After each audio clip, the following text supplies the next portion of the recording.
Hello, and welcome to the Daily Moth. Today is Monday, March 27th. Ready for the news?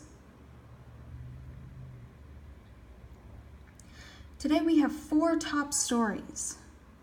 First up, President Trump's senior advisor, who's also his son-in-law, Jared Kushner. He will be representing the Trump administration in an interview with the Senate to discuss the supposed Russian involvement in the recent 2016 election.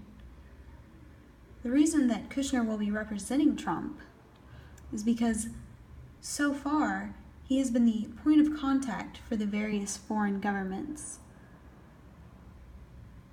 during the recent transition of the presidency. So Jared Kushner will be entering that interview. We'll have to see how that goes. For our second story, over in Russia, many thousands and thousands of people have been protesting against their president, against government money laundering. There are about 72 different communities that have been protesting this, as well as in the capital itself, Moscow. These protests have been deemed illegal, and many people have been arrested, but have since been released. The person who has Alexei Navalny has been spearheading these movements and has directed this movement, and recently reported against the Prime Minister of Russia, who himself has very many mansions and fancy homes, as well as yachts and vineyards, showing the economic disparity between the wealthy of Russia and the poor. So many of the protests have been about this, as well as Russia's involvement in geopolitics. They would desire that Russia would focus on its own country rather than the disagreements in other countries. The leader of this movement has been arrested and was recently involved in an incident where green paint was thrown on his face and it dyed it for several days. Navalny hopes to actually run for president against Putin in 2018. However, recently, the police arrested him for stealing $250,000. But he says that such accusations are false and only to ruin his political chances. Next up, an avalanche in Japan, where 40 students and 8 teachers were caught on the mountain. 7 high school students have died, and 1 teacher has died as well. Many of the students and teachers were injured in this incident. It's very strange because everyone in the area had already been warned about a possible avalanche, so they will be studying why this group had decided to continue even though they had already been warned. Our fourth top story is a man in Florida who shot 4 people in the home. He killed 1 woman, he injured another adult, and then shot 2 children, ages 7 and 8. And afterwards ran outside and shot at 2 people on the street, one who was a high school student. Luckily, they did not die, but they were injured in the shooting. And then the police arrested him. They say before the shooting, at the morning before, about 3 or 4 in the morning, there was a domestic violence call with a woman in the house, an argument. The police had been called to come out and resolve the situation. They had been called twice and had resolved the situation. And the 3rd time, the man came back and shot the 2 adults and the 2 children, as well as going outside. Truly terrible. The man is a 31-year-old named Alan Cash. On to our next story. In northern upstate New York, a boy of the age of 7 who's deaf and also autistic with other disabilities died in a house fire back on May 1st. His parents were hearing individuals who had adopted him. Their names were Aaron and Heather. It was very sad to hear that he had died in a fire, but many people thought that this accidental fire had occurred. But during the police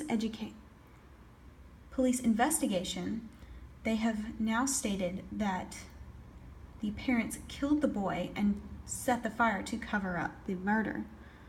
During the autopsy of the boy's body, it was discovered that he had not died from a fire.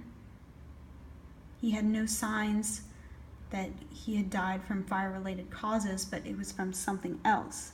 They have not yet released what the cause of death is, but they have said that it is not fire. They say that he was killed by his parents on the night before the fire occurred. Investigators have determined that the fire came from a wood stove in the home, a double-wide trailer. The wood stove caught fire, and after they were able to extinguish the fire, the boy's body was found in his bedroom.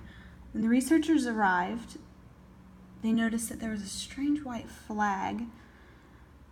And while interviewing the parents, at first everything seemed fine, but then they became quiet and decided that they wanted a lawyer. Police were very suspicious, and last week arrested them and have charged them with second-degree murder, as well as tampering with evidence. Last Friday they were charged. Both of them are being held in jail with no bail. Heather, the mother, is 5 months pregnant right now. And the husband was an Iraq war veteran. Back when this fire occurred, the parents set up a GoFundMe account to ask for money and had received quite a bit. Now that they have been arrested, that account has been closed and the money has been refunded due to them being part of a police investigation. We don't know yet if they are guilty or what will happen, but truly this is terrible for the courts to decide. If they are found guilty, they could be held for up to 25 years to life in jail. Now some announcements. I will be flying to Washington, D.C. to visit Gallaudet University for 1 week, from tomorrow until next Tuesday. The reason I'm going to Gallaudet is to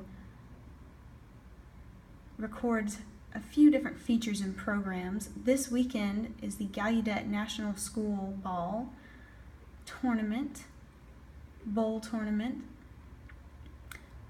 for different high school teams to test themselves in this tournament.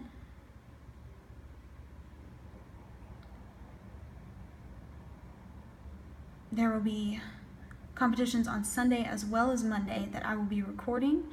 Monday I will be commenting the news, what's coming up, some different interviews with different players, so make sure to watch the Daily Moth. Monday night at 6,